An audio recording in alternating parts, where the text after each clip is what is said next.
Ya Yahya khudil kitaba biquwwah. Wahai Nabi Yahya, berpegang teguhlah engkau dengan kitab Allah. Ya, kalau kita umatnya Nabi Muhammad SAW berarti berpegang teguh dengan Al-Quran. Jadi kita punya anak itu, punya anak kita tanamkan betul-betul. Ya khudil kitaba biquwwah. Oke, kalau ama anak kita ngomong atau ngomongnya harapan kepada Allah, semoga anakku menjadi anak yang berpegang teguh dengan kitab Allah. Kalau kita lagi ngomong sama anak kita, nak, berpegang teguhlah engkau dengan kitab Allah. Khudil kitaba biquwwah wa atainahul hukma sabiyya. Mudah-mudahan anak-anak kita menjadi anak yang cerdas, pinter, tapi pinter yang mana, cerdas yang mana? Pinter dan cerdas yang kembali berpegang teguh dengan Al-Quran dan juga sunnah-sunnah Rasulullah Sallallahu Alaihi Wasallam. Jangan pinternya keblinger gitu. Wa atainahul hukma sabiyya wa hananan min ladunna wa zakatan wa kana taqiyya. Lembut perangainya, penuh cinta belas kasih, bersih, tampan, wa kana taqiyya, dan menjadi orang yang bertakwa. Ini yang penting buat anak-anak kita. Banyak orang yang terlahir dari maaf orang tua yang tidak berharta banyak, tapi anak-anaknya sukses. Kenapa? Karena memang karunia Allah, rezeki Allah sudah Allah tentukan untuk setiap kita. Ada orang yang orang tuanya hebat, kaya, duitnya banyak, punya warisan, dia nggak bisa mengelola warisannya, lama-lama bures juga. Bures itu apa ya? Habis, bangkrut. Jadi urusan itu nggak ada, tapi ingat kalau Allah sudah kasih ketakwaan, kesolehan kepada anak-anak kita, tenang, mereka akan dijaga oleh Allah, dicukupi oleh Allah Subhanahu wa taala. Bahkan Allah sudah ingatkan ya, dalam Al-Quran bahwasanya a'udzubillahi minasyaitonirrajim wa laqad katabna fiz zaburi min ba'di dzikr annal arda yarithuha ibadiyas salihun. Udah dicatat nih bahwa yang mendapat warisan di muka bumi ini siapa? Hamba-hamba Allah yang soleh.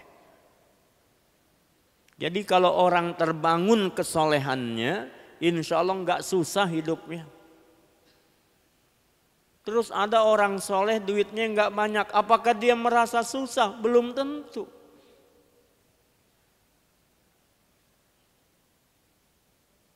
Orang nggak punya duit itu belum tentu susah kalau soleh. Tapi kalau nggak soleh, nggak punya duit susah, pakai banget.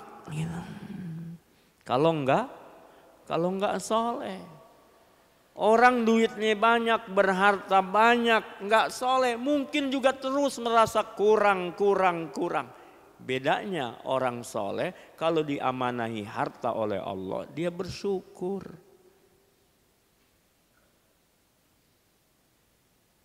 Kita minta kepada Allah wa kana taqiyya, harapannya keluarga kita, keturunan kita menjadi orang-orang bertakwa. Makanya kita lihat orang tua kita dulu nggak ngoyok-ngoyok banget tuh ngumpulin segala. Orang-orang tua kita dulu ibadahnya dijaga. Biasa kan kita ingat dulu orang tua kita mainnya dari rumah musola kan gitu. Kalau bahasa dulu mah dilanggar. Terus apa? Pulang dari situ air teh semalam yang udah basi dikemanain? Siramin ke pohon. Orang tua kita sambil zikir gitu kan. Subhanallah walhamdulillah la ilaha illallah wallahu akbar. Dia bersyukur kepada Allah, ini sekedar sebagai simbol saja. Dia ibadah kepada Allah, dia bersyukur walaupun itu kepada pohon, artinya dia beri sesuatu, memperhatikan makhluk Allah Subhanahu wa taala. Ikhwan yang dimuliakan oleh Allah.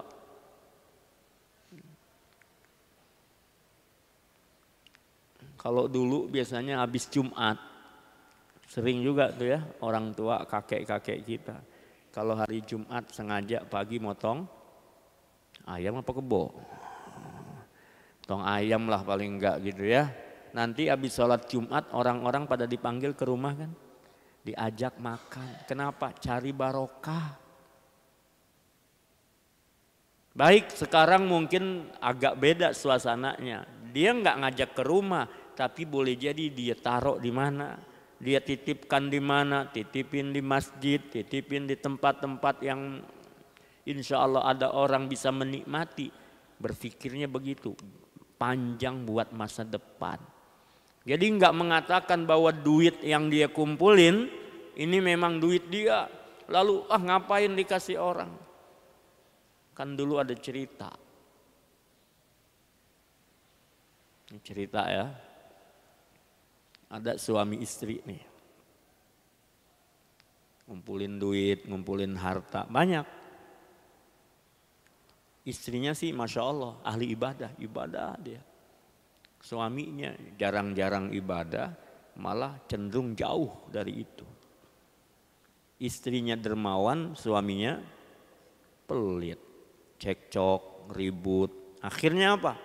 Udah nggak bisa ketahan lagi, rumah tangga nggak bisa dipertahankan. Sebelumnya ada apa? Ada orang yang ngetuk pintu rumahnya. Kita kan ada nadanya. Assalamualaikum. Kata istrinya ditengok sebentar dari kejauhan, kayaknya ada pengemis. Ada orang yang minta-minta. Ayo kita kasih. Suaminya spontan jawab, ngapain kita mikirin dia? Ngapain kita ngasih dia? Kita yang ngumpulin, kita yang capek-capek, dia tinggal ngambil saja. Jangan dikasih. Sedih hati istrinya. Akhirnya karena nggak bisa dipertahankan, apa ya sudah, pisahlah. Namanya istri yang soleha. Akhirnya apa? Allah datangkan pengganti dari suami ini. Suaminya akhirnya dapat suami yang saleh, suami yang tekun ibadah, cocok di situ. Suatu saat mereka saat mengalami kebahagiaan, pintu rumahnya ada yang ngetok. Assalamualaikum lagi. Kemudian dari kejauhan nampak ada orang yang membutuhkan. Akhirnya kata istrinya, boleh enggak kalau aku memberi sesuatu? Kata suaminya, silahkan, ayo bantu dia. Apa yang dia perlukan? Masya Allah.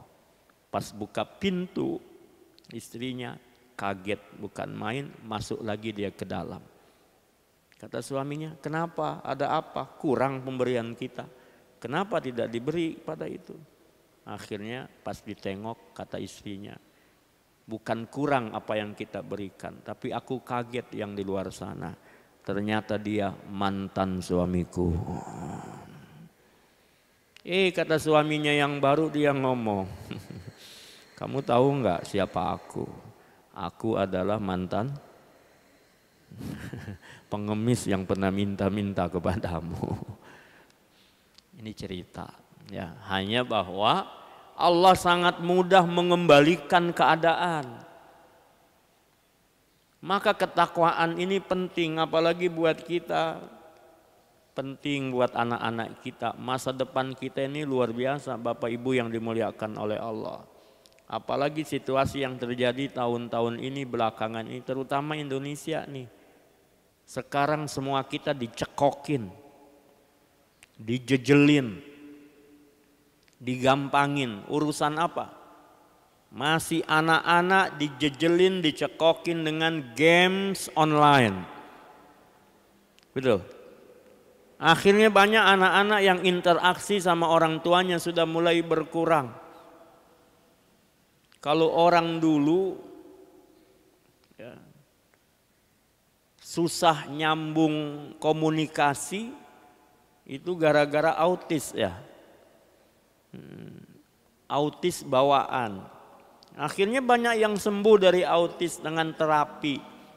Ini pada kebalik sekarang.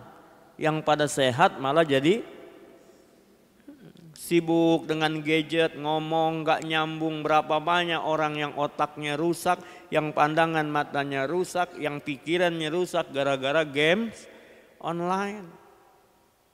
Bukan kita tidak boleh bermain-main, dunia ini memang laibun walaun, apalagi anak-anak memang permainan, tapi batasannya. Segala yang berlebih-lebihan pasti tidak baik. Masih anak-anak dicekokin dengan games online. Remaja dewasa dicekokin dengan judi online. Jawa Barat paling banyak lagi rekor itu. Di atas 3,6 triliun transaksinya. Itu kalau dibeliin cendol di Al Ihsan ini kebagian semua ini. 3,6 triliun. Itu bukan hanya makan siang gratis, ya. Makan siang, sore, malam, pagi, 5 waktu kalau perlu makan gratis di sini. Berapa? 3, sekian triliun. Baru Jawa Barat, belum daerah-daerah yang lain.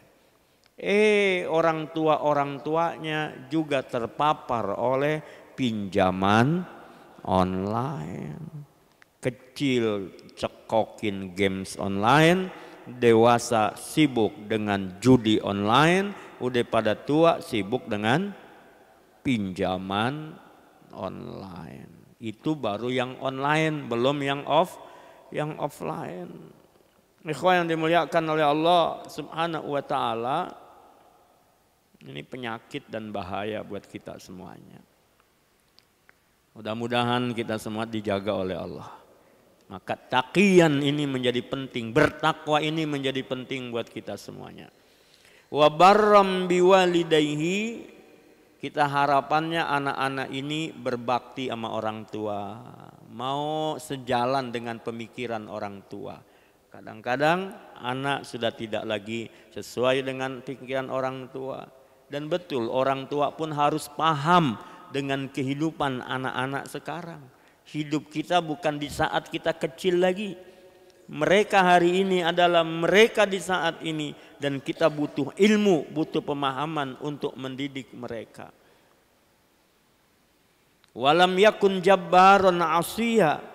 Kita berharap anak-anak kita ini enggak keras perangainya, tidak menjadi pelaku maksiat. Ngeri sekarang anak-anak kecil-kecil sudah mengandung, anak-anak sudah berani membunuh orang tuanya, anak-anak apalagi hari ini memeja hijaukan orang tuanya. Berapa banyak pengadilan-pengadilan yang masuk berkas perkara dari mana? Anak mengadili orang tuanya. Di salah satu daerah di Sumatera, bayangin usia ibunya 78 tahun. Di kursi roda, jalan pun harus dipapa. Sekarang bagaimana? Harus menghadapi persidangan. Betul memang, hati-hati dalam urusan warisan. Hati-hati dalam urusan warisan, segerakan, jangan main-main dalam urusan warisan. Tapi juga seorang anak hati-hati jika durhaka kepada orang tuanya.